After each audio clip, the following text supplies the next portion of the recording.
প্ৰিয় জুবিনদাৰ অনুৰাগীসকল, মই আপোনালোকলৈ এটা বিশেষ অনুৰোধ জনাইছোঁ যে মই 70 বছৰ বয়স হ'ল।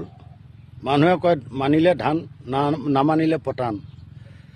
গতিকে জুবিনদাই এতিয়া ন্যায় পোৱাটো অসম্ভৱ আৰু সহজতে তেওঁ ন্যায় নাপায়। আৰু যদিও এওঁলোক এৰেষ্ট হয়, এওঁলোক বাই ইজ্জত ৰেহাই হৈ যাব। চাব হয় নে নহয় কথাটো।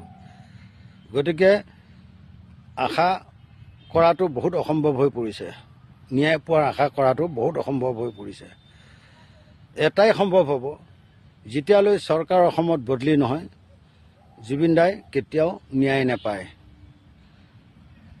আৰু এতিয়া দেখি আছে তেখেতৰ অন্ত্যেষ্টিক্ৰিয়া হোৱাৰ পিছৰ পৰাই এতিয়া উল্টা ৰোগ চলি আছে। গতিকে ইয়াতে বুজিব পৰা যায় যে ইয়াত কিমান ডাঙৰ ডাঙৰ ঘৰিয়াল আছে। আৰু তেওঁলোক থকালৈকে এওঁলোক এৰেষ্ট নহয়, আৰু এৰেষ্ট হ'লেও বাই ইজ্জত ৰেহাই হৈ যাব। এই কথাষাৰ মনত ৰাখিবা।